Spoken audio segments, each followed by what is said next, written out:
Hello and welcome to our today's session of client-side scripting language CSS.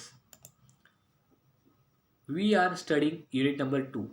The name of unit is array, function and string. In the last few sessions we have completed the discussion on arrays, and in this session we are going to cover 2.3 calling a function. In the last session, we have discussed on calling a function without argument and calling a function with an argument. तर आजच्या सेशनमध्ये आपण जे बघणार आहेत ते points आहेत calling a function from HTML, calling a function from another function and return value. So let's get started. तर पहिल्यांदा आपण शिकूया की वेज ऑफ फंक्शन कॉल, म्हणजे फंक्शन कोणकोणत्या प्रकारे किंवा किती प्रकारे आपल्याला कॉल करता येते. In the JavaScript the functions can be called as a function, as a method, as a constructor and call via call function and apply function. आता जे आपल्याला मेथड्स अवेलेबल आहेत किंवा जे आपल्याकडे वेज अवेलेबल आहेत तर ते आपण प्रॅक्टिकल सेशनमध्ये कंडक्ट करणार आहोत. आणि जे आज आपण जे पॉईंट डिस्कस करणार आहेत ते आहे calling a function from HTML. तर आपण त्याचे पहिल्यांदा इंट्रोडक्शन बघूया. A function can be called from HTML code on your web page. तर जसं की जावास्क्रिप्ट काही फंक्शनॅलिटी आपल्याला ऑलरेडी प्रोव्हाइड करते, तर त्याच्यात calling a function from HTML code हे एक फंक्शनॅलिटी जावास्क्रिप्टनं आपल्याला अवेलेबल करून दिलेले आहे. Typically a function will be called in response to an event. म्हणजेच एखाद्या वेळेला आपण इव्हेंट जनरेट करतो तर तो इव्हेंट माऊस क्लिक असेल, ॲटोमॅटिक कॉल्ड असेल किंवा आपल्याकडे की की प्रेस केल्यावरती असेल. त्याच्या रिस्पॉन्समध्ये जे असणार आहे त्यावेळेला आपण फंक्शन कॉल करणार आहोत. Such as when the web page is loaded or unloaded by the browser. आता एखाद्या वेळेला आपण तिथं पॉपअप किंवा अलर्ट देऊ शकतो की जेणेकरून एक HTML कोड आहे किंवा HTMLचं जे पेज आहे, ज्यावेळेला ब्राउझर एखादं पेज लोड करणार, म्हणजे ज्यावेळेला लोड होईल त्यावेळेला एक रिस्पॉन्स येणार, तो असणार इव्हेंट जनरेटेड. तर इव्हेंट जनरेटेड आपण जो कोडर आहे किंवा जो आपण डेव्हलपर आहे तो त्याला देऊ शकतो की इव्हेंट जनरेट कोणत्या प्रकारे व्हायला पाहिजे, की तो क्लिक इव्हेंट असेल म्हणजेच ऑन माऊस क्लिक इव्हेंट असेल किंवा ऑन की प्रेस इव्हेंट असेल किंवा ॲटोमॅटिक कॉल्ड इव्हेंट असेल. तर एखाद्या वेळेला आपण ज्यावेळेला पेज लोड होईल तर एखाद्या वेळेला आपल्याला म्हणू शकतो की एक मेसेज आपल्याला डिस्प्ले करायचा आहे, एक पॉपअप असेल किंवा एक अलर्ट असेल की एक हॅलो टू माय वेबसाईट, किंवा ज्यावेळेला ब्राउझर क्लोज करणार आपण एक म्हणू शकतो की thank you for visiting my website. अशा प्रकारचे जे फंक्शन्स असणार आहेत ते आपण इव्हेंटचा यूज करून ब्राउझरवर डिस्प्ले करू शकतो आणि फंक्शन कॉल करू शकतो in the HTML document or HTML page. The calling a function from HTML. You can call the function from HTML code nearly the same ways as the function is called from within a JavaScript. म्हणजे जशा प्रकारे आपण जावास्क्रिप्टमध्ये function call करतो, in the similar way we can call a function from HTML code too. म्हणजे जशा प्रकारे आपण जावास्क्रिप्टमध्ये फंक्शन कॉल केलेलं आहे, त्याचा सिंटॅक्स बघितलेला आहे, त्याचं एक्झाम्पल बघितलेलं आहे. सिमिलरली तशाच प्रकारे सेम आपण जसं जावास्क्रिप्टमधून कॉल केलं तसं आपण एका HTML कोडमधून किंवा एखाद्या HTMLच्या पेजमधून पण एखादं फंक्शन आपण कॉल करू शकतो. Except in the HTML code you assign the function call as a value of an HTML tag attribute. तर ज्यावेळेला आपण फंक्शन कॉल करणार फ्रॉम HTML पेज त्यावेळेला आपल्याला ती फंक्शनची जी व्हॅल्यू असणार आहे ती आपल्याला HTML टॅग ॲट्रिब्यूटमध्ये लिहावी लागणार किंवा त्या HTML टॅगमध्ये ती व्हॅल्यू आपल्याला इन्सर्ट करावी लागणार आहे. Let's say that you want to call a function when the browser loads the web page. म्हणजे ज्यावेळेला आपण एखादं फंक्शन ज्यावेळेला आपण कॉल करायचं असतो, पण कधी ज्यावेळेला आपलं वेब पेज ब्राउझरवरती लोड होणार त्यावेळेला, त्या टाईमला आपण जे फंक्शनचे कॉल असणार आहे त्याची जी व्हॅल्यू असणार आहे ती आपण HTMLच्या टॅगच्या ॲट्रिब्यूट म्हणून आपण तिथं इन्सर्ट करणार आहोत. Here's what you have write in the body tag of the web page. तर ज्यावेळेला आपण बॉडी टॅग लिहिणार आहे HTMLच्या, तर त्यावेळेला आता आपण एक्झाम्पल घेऊया ऑनलोड. म्हणजे ज्यावेळेला आपली जी वेबसाईट आहे किंवा जे आपलं वेब पेज आहे ते लोड झाल्यानंतर कोणता मेसेज प्रिंट करायचा, तर ते कसं लिहिणार आपण, की इन्सर्ट आपण कसं करणार ज्यावेळेला आपल्याला HTMLमधून फंक्शन एखादं कॉल करायचं असेल.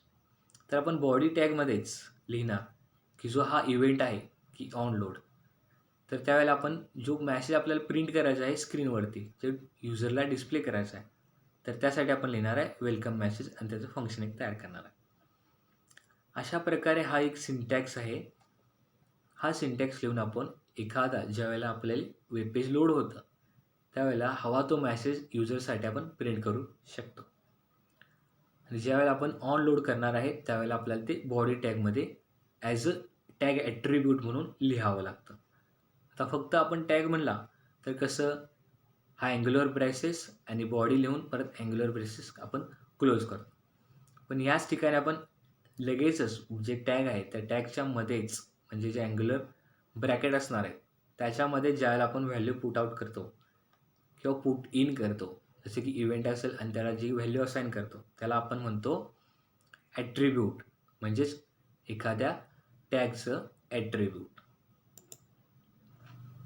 Here's what you write to call the function right before the user moves to another web page. म्हणजे एक प्रकारे तुमच्या वेब पेजवरून त्याचं काम झाल्यानंतर तो एका दुसऱ्या वेब पेजवर मूव्ह करत असेल तर त्यावेळेला ज्यावेळेला तो वेब पेज असणार आहे तो अनलोड ज्यावेळेला अनलोड होणार, जसे की ज्यावेळेला पहिल्यांदा कॉल केला त्यावेळेला लोड होणार आणि ज्यावेळेला तो आपला जो ब्राउझर आहे त्याच्यातली जो वेब पेज आहे तो क्लोज करून किंवा दुसऱ्या वेब पेजवरती तो मूव्ह करणार असेल तर त्यावेळेला तो अनलोड होणार. तर त्यावेळेला सिमिलरली जसं आपण ऑनलोडच्या वेळेला एक मेसेज प्रिंट केला युजरसाठी, similarly in that way same HTML टॅगच्या ॲट्रिब्यूटसाठी आपण तसं लिहायचं. जसं ऑनलोडसाठी हा सिंटॅक्स आहे तसं अनलोडसाठी हा सिंटॅक्स आहे. आणि डबल कोटमध्ये आपण एक फंक्शन जे आपल्याला हवं आहे, जो मॅसेज आपल्याला स्क्रीनवर डिस्प्ले करायचा आहे तो आपण त्याच्यात राईट करायचा आहे. तर हे दोन आपल्याला सिंटॅक्स आहेत. आता एक एक्झाम्पल घेऊया की example shows how to call these functions. We define each function in a JavaScript placed in the head tag. तर इन लास्ट सेशन आपण बघितलेलं आहे की जे फंक्शनचे डेफिनेशन असणार आहे ते जावास्क्रिप्टमध्ये हेड टॅगमध्ये असणार आहे. तर सिमिलरली तोच पॅटर्न आहे, तशा प्रकारेच असणार आहे. तो असणार आहे प्रोग्रामचा फ्लो, की फंक्शनचं डेफिनेशन असणार आहे ते हेड टॅगमध्ये असणार आहे. We assign a call to the welcome message function to the onload attribute on the body tag. तर जसं की आपण मगाशी पाहिलेलं आहे की ज्यावेळेला आपल्याला एखादं फंक्शन HTMLमधून कॉल करायचं असेल तर ते as a body tag attribute म्हणून आपल्याला ते लिहावं लागतं. ते मगाच्या स्लाईडमध्ये आपण एक्झाम्पलमध्ये आपण ते पाहिलेलं आहे. तर हा फ्लो एक आहे तो लक्षात ठेवायचा की जो फंक्शन डेफिनेशन असणार आहे तो हेड टॅगमध्ये असणार आहे आणि जो आपल्याला कॉलसाठी जी व्हॅल्यू असाइन करायची असणार आहे किंवा जे फंक्शन आपण लिहिणार आहे ते बॉडी टॅगमध्ये आपण ॲज अ ॲट्रिब्यूट लिहिणार आहोत. आणि त्यानंतर the call to the goodbye message function is assign to on unload attribute of the body tag. तर जसं की लोड होताना आपण ते बॉडी टॅगमध्ये ॲज अ ॲट्रिब्यूट देतानाच वेलकम मॅसेज हे फंक्शन आपण तिथं लिहिलेलं आहे. आणि सिमिलरली अनलोड होताना आपण सिमिलरली गुड बायचा मॅसेज आपण बॉडी टॅगच्या ॲट्रिब्यूटमध्ये आपण लिहिलेला आहे. तर हे स्ट्रक्चर आहे की डेफिनेशन, त्यानंतर कुठे व्हॅल्यू असाइन करायची, कोणत्या टॅगमध्ये लिहायची आणि दुसऱ्या टाईमसाठी दुसरं जे फंक्शन कॉल करणार आहे त्यासाठी ते कुठं लिहायचं, कोणत्या टॅगमध्ये लिहायचं आणि कोणत्या ठिकाणच्या ॲट्रिब्यूटमध्ये आपण लिहायचं. तर नेक्स्ट पार्ट आहे, जो नेक्स्ट टॉपिक आहे आपला तो आहे calling a function from another function. त्याचं इंट्रोडक्शन आपण बघूया. की most of the time the JavaScript developers typically divide and application into many functions. आता ज्यावेळेला आपल्याला मोठा प्रोग्राम एखाद्या वेळेला आपण एक्झिक्यूट करायचा असतो किंवा जो आपला प्रॉब्लेम स्टेटमेंट आहे तो जास्त मोठा असेल, तर आपल्याला त्याला फ्यू पॉईंट्समध्ये किंवा थोड्या पोर्शनमध्ये आपल्याला ते डिवाईड करावं लागतं. तर मॅक्सिमम डेव्हलपर आहेत ते तसं करतात.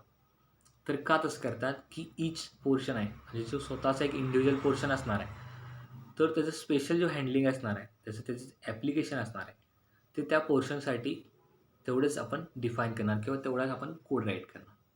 म्हणजे जसं की एकच कोड पूर्ण प्रॉब्लेम स्टेटमेंटसाठी न लिहिता ते कट आउट करून थोडं पोर्शनमध्ये जर लिहिलं आपण, तर आपल्याला ते लिहिताना पण म्हणजे जे प्रोग्राम लिहिताना पण आणि त्याचं एक्झिक्युशन नंतर काही जर एरर असेल, तर एरर फाइंड करतानाच पण ते आपल्याला इझी जातं, की जेणेकरून ती प्रोसिजर आहे ती आपल्याला एक सिस्टमॅटिक वेनं आपल्याला परफॉर्म करता येते. Functions, as you learned earlier in this chapter, can be called from JavaScript or from HTML code on the web page itself. तर जावास्क्रिप्टमध्ये आपण फंक्शन कॉल करू शकतो. तसं सिमिलरली आपण मागच्या पॉईंटमध्ये शिकलेलं आहे की जसं जावास्क्रिप्टमध्ये फंक्शन कॉल करू शकतो, तसं जावास्क्रिप्टमध्ये आपण HTML कोडमध्ये पण आपण फंक्शन कॉल करू शकतो. This means that the function can also be call from another function. आता जसं की जावास्क्रिप्टमध्ये आपण फंक्शन कॉल करतो, त्यानंतर आपण शिकले की calling a function from HTML. आता जर हे 2 पॉसिबल होत असतील, तर त्यानंतर आपल्याला एक पॉसिबिलिटी अजून एक आहे की calling a function from another function. तर ही फंक्शनॅलिटी पण आपल्याला जावास्क्रिप्टमध्ये अवेलेबल आहे, की एखाद्या फंक्शनमधून आपण दुसरं एखादं फंक्शन कॉल करू शकतो. त्याचं एक एक्झाम्पल घेऊया की एका फंक्शनमधून दुसरं फंक्शन आपण कसं कॉल करणार. Let's say that you define a logon function that handles all the tasks that are necessary for a user to log on to your application. म्हणजे एक लॉगिनचा फॉर्म असेल किंवा एक लॉगॉनचा पण फॉर्म असेल किंवा आपण एखादे फंक्शन कन्सिडर करूया, बिकॉज आपण फंक्शनवरती डिस्कशन करतो की एखाद्या वेळेला की तुमचं जे लॉग ऑन फंक्शन असेल, त्यावेळेला आपण लॉग ऑन फंक्शनमध्ये आपण काय काय यूज करणार, की त्याचा युजर नेम असणार, त्याचा एक पासवर्ड असणार. मग त्यासाठी जे नेसेसरी असणार आहे, जे टास्क युजरला नेसेसरी असणार आहे, ते आपण ॲप्लिकेशनमध्ये यूज करणार आहोत. ते आपल्या वेबपेजवरती आपल्याला डिस्प्ले करावं लागतात. This includes displaying dialog boxes, prompting the user to enter user I D and password. आता ज्यावेळेला आपण user I D password enter करा म्हणणार, त्यावेळेला आपण एक डायलॉग बॉक्स पण आपण प्रॉम्प्ट करू शकतो, म्हणजे एखादा पॉपअप पण करू शकतो किंवा एखादा आपण अलर्ट पण करू शकतो. कधी? ज्या वेळेला युजरनं त्याचा युजर आय डी किंवा पासवर्ड एखाद्या टेक्स्ट बॉक्समध्ये ब्लँक ठेवला असेल आणि डिरेक्टली तो सबमिटवरती क्लिक केला असेल, तर ते व्हॅलिडेशन थ्रू आपल्याला तसं करता येतं की युजरनं काहीही डेटा आहे, कोणताही टेक्स्ट आहे, तो युजर आय डीमध्ये अदरवाईज पासवर्डमध्ये इन्सर्ट केलेला नाही. ज्यावेळेला दोन्ही टेक्स्ट बॉक्स हे टेक्स्ट न भरतील किंवा टेक्स्ट आपण त्याच्यात फिल करणार, त्यानंतरच ते व्हॅलिडेशन प्रोसेससाठी पुढं मूव्ह करणार, त्यावेळेला आपण ते डायलॉग बॉक्स प्रॉम्प्ट करू शकतो. इफ यू डिफाईन अनादर function whose only tasks are to validate a user ID and password and report back whether or not the login information is valid. म्हणजेच आपण व्हॅलिडेशनचा एक एक्झाम्पल कन्सिडर करूया की एखादं function आहे की त्या फंक्शनमध्ये आपण 2-3 फंक्शन यूज केलेलं आहे. तर मेन फंक्शन आपण एखादा लॉगॉनचा फंक्शन तयार केलेला आहे आणि त्या फंक्शनमध्ये मी एक युजर आय डी व्हॅलिडेशनसाठी एक फंक्शन मी तयार केलेलं आहे. त्या व्हॅलिडेशन फंक्शनमध्ये मी 2 प्रकारचं व्हॅलिडेशन करणार आहे. तर पहिल्या प्रकारचं व्हॅलिडेशन आहे ते user I D validation. Second प्रकारचं जे आहे ते आहे पासवर्ड व्हॅलिडेशन. तर ज्या वेळेला हे दोन्ही आपण व्हॅलिडेट करणार आहोत, त्यावेळेला ते रिपोर्ट बॅक करायला हवे की जी लॉगॉनची इन्फॉर्मेशन आहे किंवा जी लॉग इनची इन्फॉर्मेशन आहे ती व्हॅलिड आहे का नाही. यासाठी आपण ती युजर आय डी थ्रू आणि पासवर्ड थ्रू ह्याचे जे व्हॅलिडेशनसाठी फंक्शन आहे ते फंक्शन आपण मेन जे लॉग इनचा फॉर्म आहे किंवा जे लॉग इनचं फंक्शन आहे त्यामधून ॲक्सेस करू शकतो. म्हणजे जो आहे तो आपला पहिला आहे तो main function, that is log on function. त्याच्यामध्ये मी एक अनेक फंक्शन घेतला, तो आहे व्हॅलिडेट फंक्शन. आणि त्या फंक्शनमध्ये मी 2 प्रकारचं व्हॅलिडेशन केलेलं आहे. पहिलं म्हणजे युजर आय डीचं आणि दुसरं म्हणजे पासवर्डचं. म्हणजे मेन फंक्शनमध्ये आपण एक सब फंक्शन लिहिलेलं आहे आणि ते आपल्याला कॉल करायचं आहे. तर त्यासाठी आपण ते अशा प्रकारे यूज करतो. हे आपण व्हॅलिडेशनसाठी यूज करतो. The logon function passes the user ID and password to the validation function and then waits for the validation function to signal whether they are valid or not. म्हणजे आपलं मेन फंक्शन आहे ते लॉगॉन function. लॉगॉन फंक्शनच्या आत आहे आपलं validation function. म्हणजे मी लॉगॉन function आणि व्हॅलिडेशन फंक्शन दोन्ही हे फंक्शन आहेत ते एकामेकाला आपण कॉल करू शकतो. तर लॉगॉन फंक्शनमध्ये ज्यावेळेला मी युजर आय डी आणि पासवर्ड पास करणार त्यावेळेला लॉगॉन फंक्शनमधून तो जो पास केलेला डेटा आहे तो आपल्याला व्हॅलिडेशन फंक्शनमध्ये मिळतो आणि त्या व्हॅलिडेशन फंक्शनमध्ये आपण युजर आय डीचं व्हॅलिडेशन करणार आणि पासवर्डचं व्हॅलिडेशन करणार. आणि ज्या वेळेला दोन्हीचं व्हॅलिडेशन होणार त्यावेळेला जे फंक्शन आहे तो आपल्याला एक सिग्नल देणार की जे व्हॅलिडेशन केलेलं आहे म्हणजे जे युजरनं आपली आय डी टाकलेली आहे आणि जे युजरनं पासवर्ड टाकलेला आहे ते दोन्ही मॅच होतात का, म्हणजे ते व्हॅलिड आहेत किंवा नाही हे सांगायचं काम आपल्याला व्हॅलिडेशन फंक्शन थ्रू करता येतं. The logon function then proceeds by telling the user whether the login is valid or not. तर जसं की आपल्याला माहीत आहे की एखाद्या वेळेला आपण अकाउंट यूज करणार असतो आणि त्यावेळेला आपण लॉग इन करतो. तर लॉग इनमध्ये आपण आय डी पासवर्ड इन्सर्ट केला. ज्यावेळेला तो व्हॅलिड असतो तर त्यावेळेला आपलं लॉग इन होतं आणि ज्यावेळेला आपला तो युजर आय डी और पासवर्ड समथिंग रॉंग असेल किंवा इनव्हॅलिड असेल तर ते तुम्हाला एक डायलॉग देतो किंवा एक पॉपअप देतो की तुमची जी इन्सर्ट केलेली इन्फॉर्मेशन आहे ती इनव्हॅलिड आहे.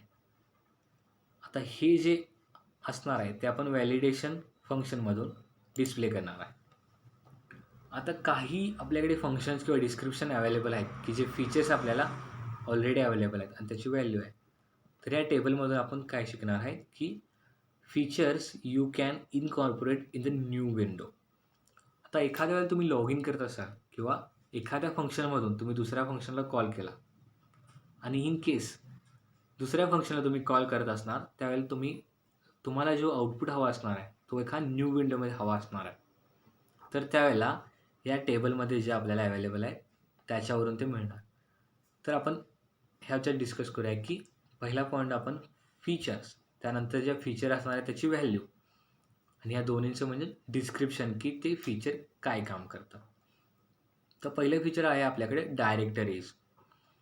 तर डायरेक्टरी आपल्याकडे अवेलेबल असणार ते येस ऑर नो. तर डायरेक्टरीज काम काय असणार आहे आपल्या वेब पेजवरती. तर directories displace the browser directory buttons. आता एखाद्या वेळेला आपल्याकडे जर एखादा आपला प्रोग्राम असेल तर त्याचा फ्लो जर मोठा असेल किंवा त्याला बरेचसे सब पार्ट असतील, सब फंक्शन्स असतील तर त्याची एक आपण डायरेक्टरी तयार करतो की मोठा एक फोल्डर आहे त्याच्यात एक सब फोल्डर त्यानंतर फाईल्स वगैरे अशा प्रकारे डायरेक्टरी असते. तर ती आपल्याला डिस्प्ले करता येते. हे जे फंक्शन हे जे फीचर्स आहेत ते आपल्याला जावास्क्रिप्टमध्ये अवेलेबल आहे. तर त्यानंतर आहे हाईट. तर हाईटची व्हॅल्यू आपण कशामध्ये देणार तर ती हाईटची व्हॅल्यू आपण देणार नंबर्समध्ये. Height of the window in the pixels. तर ज्यावेळी आपण HTMLमध्ये लिहिणार किंवा आपण ज्यावेळेला HTML CSS यूज करणार त्यावेळेला आपण एखादी न्यू विंडो आपण क्रिएट करणार की जेणेकरून एखादं नवीन फंक्शन दुसऱ्या फंक्शनमधून कॉल केलं असणार तर त्यावेळेला आपल्याला एक न्यू विंडो ओपन होणार. तर ती विंडोची साईज आपल्याला डिफाईन करता येते की एकतर जी विंडो आपली नवीन ओपन होणार आहे जी नवीन विंडो होणार आहे त्याची साईज काय असणार की त्याची एक हाईट काय असणार, त्याची एक विड्थ काय असणार, की ते हाफ दिसणार का की ते फुल ओपन व्हायला पाहिजे अशा प्रकारे. त्यानंतर येतं लोकेशन या सॉर नो. Location displays the location entry field. तर जी एंट्री म्हणजे जी आपण एंट्री करणार आहे ज्या टेक्स्ट बॉक्समध्ये असेल तर ते आपल्याला त्याच्या लोकेशनवरून त्याचे जे फीचर्स आहे त्याची व्हॅल्यू आहे ते आपल्याला ऑप्टेन करता येते. त्यानंतर मेनू बार आहे, रिसायझेबल आहे. ह्या प्रकारचे जे आपल्याकडे जे फीचर्स अवेलेबल आहेत ते आपल्याला इनेबल करू शकतात. विंडो रिसाईजमध्ये इनेबल किंवा डिसेबल करू शकतो.